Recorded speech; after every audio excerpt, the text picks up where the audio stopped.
Support comes from Mosby Building Arts, creating bathrooms for daily rejuvenation. More at callmosby.com.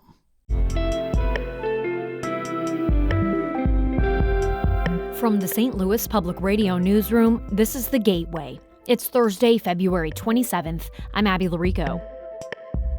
The federal government had been warning Missouri for several years that its safety fines for gas pipelines were far too low. At the start of this year, federal regulators took over.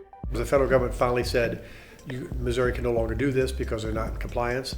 We'll learn more about how that happened and how Missouri is trying to regain control, coming up after this news on The Gateway. A worker at the Gateway Arch National Park says the Trump administration is, quote, terrorizing the park's federal employees.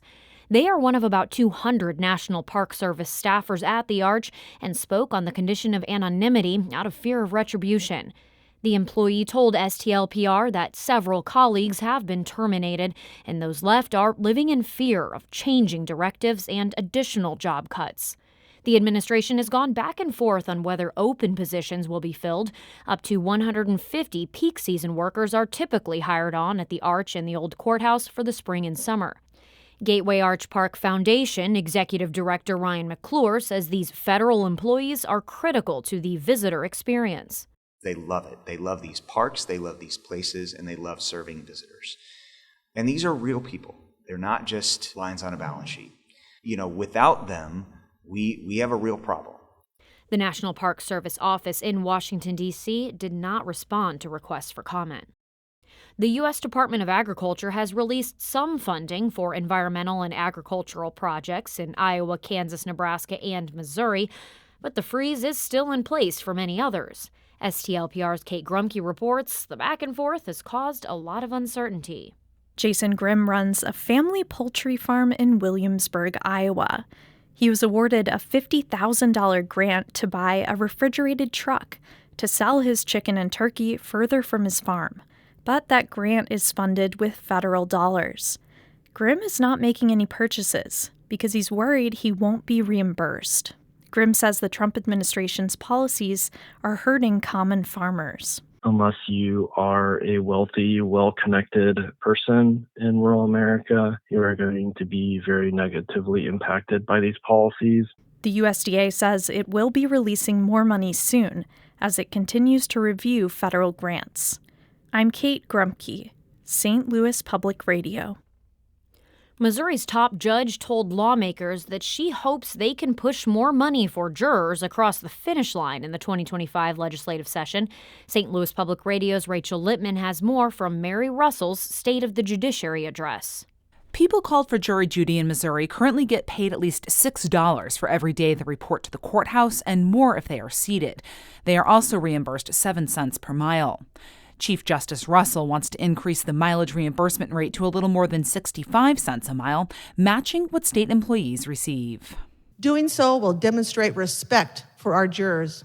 Russell says the courts also need more funding to fully fix data servers that were impacted by a power outage last summer. I'm Rachel Littman, St. Louis Public Radio. The Missouri legislature is trying for the third time to pass a tax credit for Missouri childcare businesses. Both former Governor Mike Parson and current Governor Mike Kehoe have emphasized their commitment to supporting childcare, but for the past 2 years, Republican infighting has shut down the bill's progress in the Senate. This year's attempt is identical to the previous 2 years.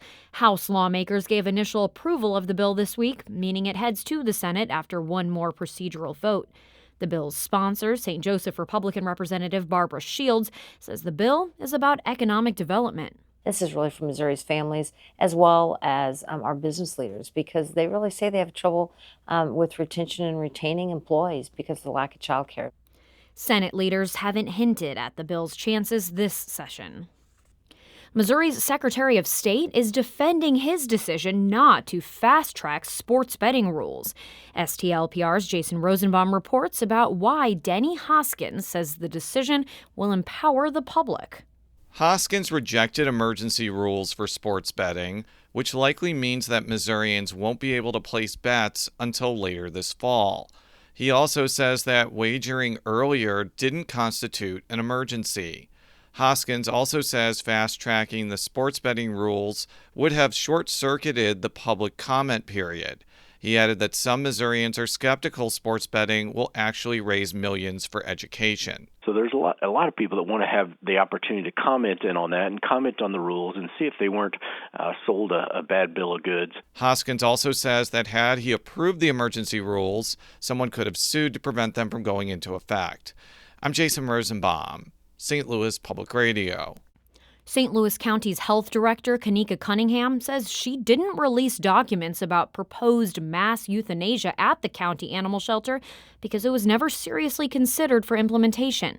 Speaking on St. Louis on the Air yesterday, Cunningham said the 3-page document was quickly dismissed. There's different transition documents that we were using.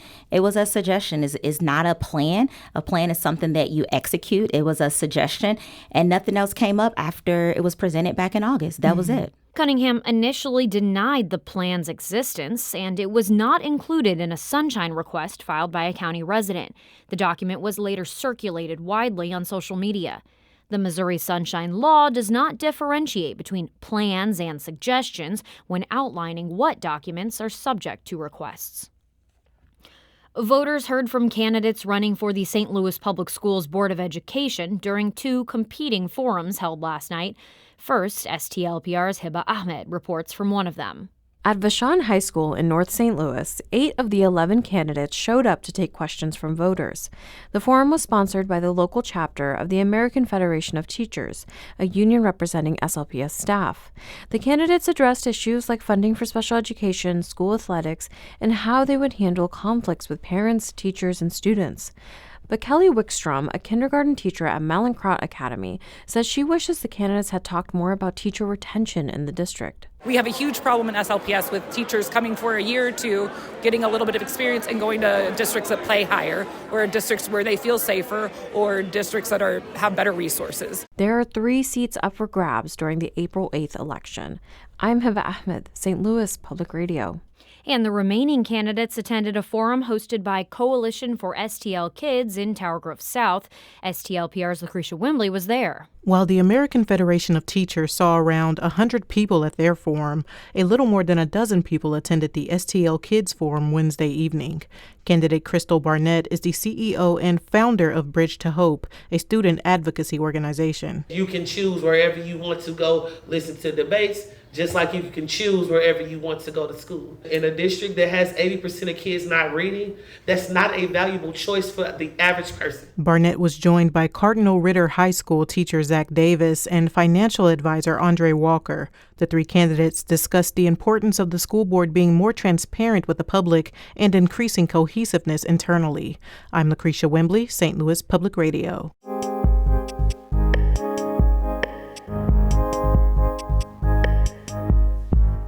Historically, Missouri officials have regulated the natural gas pipelines running through the state, but at the beginning of this year, the federal government took over. Jana Rose Schleiss reports on the reasons why and how lawmakers and a state agency are trying to get jurisdiction back. If a gas company is violating safety standards, federal regulators can issue a fine of anywhere between $272,000 and $2.7 million.